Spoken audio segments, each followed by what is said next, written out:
Imagine reporting your baby missing, begging the world to help find your child, only for investigators to discover something horrifying.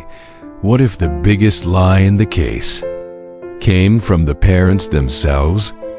This is the heartbreaking story of baby Emmanuel Haro, a 7-month-old child whose disappearance shocked the United States and revealed a terrifying truth hiding behind a staged kidnapping. It was the evening of August 14, 2025, in Yucaipa, California. A mother named Rebecca Haro called police with a terrifying claim. She said someone attacked her in the parking lot of a sporting goods store. According to her story, she had stepped out of the car to change her baby's diaper, when suddenly she was struck from behind. She said she lost consciousness. When she woke up, her baby, 7-month-old Emmanuel, was gone. Police rushed to the scene and search teams were deployed. K-9 units scanned the area. Helicopters circled the skies. News channels broadcast Emmanuel's photo across the country. His parents appeared on television pleading for help, but behind the scenes, investigators were already noticing something strange. Authorities later said there were serious inconsistencies in the mother's account, and surveillance footage failed to support the kidnapping claim. Something about this case felt wrong. As investigators continued digging deeper, the evidence pointed in a disturbing direction. They analyzed phone data. They interviewed witnesses. Then came the shocking realization that the kidnapping story never happened. Police announced that Emmanuel had likely died days before the report was made, instead of searching for a kidnapper. Investigators started looking at the people closest to the baby, his own parents. Just 8 days after Emmanuel was reported missing, police arrested Jake Haro and Rebecca Haro. They were charged with murder.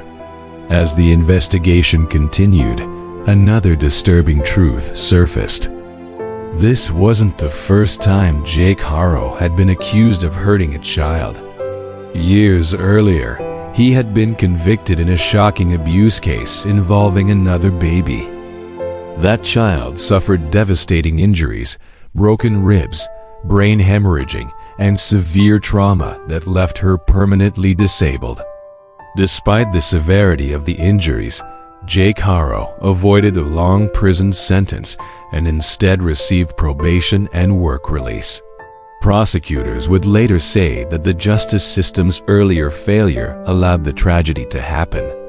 According to investigators, Emmanuel likely died after suffering abuse at home. The case stunned the public. Parents who once cried on television asking for help were now accused of killing their own child. Even more heartbreaking, Emmanuel's body has never been found. Despite extensive searches, the tiny victim simply vanished. Months later, the case reached the courtroom. Faced with overwhelming evidence, Jake Haro pleaded guilty to second-degree murder and other charges. In November 2025, a judge delivered the final sentence. Jake Haro was sentenced to 25 years to life in prison for the murder of his infant son. And this just in, the Cabazon man who pleaded guilty to killing his 7-month-old son has just been sentenced to 25 years to life in prison. Baby Emmanuel Haro was reported missing in August. His body has not been found. Last month, his father, Jake Haro, pleaded guilty to second-degree murder. Emmanuel's mother, Rebecca Haro, set to also be in court today for a preliminary hearing. She's accused of helping her husband cover up their baby's murder and pleaded not guilty to murder last month. During the hearing, Emmanuel's grandmother addressed the court. Through tears, she said he had destroyed my family. He destroyed so many lives. His mom, his brother, everybody. Okay? Nobody wants to be here. Nobody wanted to come and look at But I had to speak for my grandson and my grandchildren, and for my children too, because they're going through every hell in this world, okay?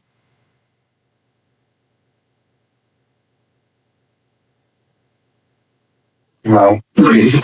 I didn't mourn my grandson that he passed away. We buried him on the 5th of August, and they were saying that, oh, we probably bury Emmanuel in my grandson's, when we bury my grandson, okay? I lost my grandson on the 5th. We buried my grandson on the 5th of August. Then he calls me on the 14th of August and say that Emmanuel is kidnapped.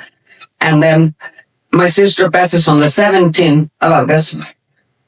We didn't have a chance to mourn any of my sister, my grandson, my other grandson, none.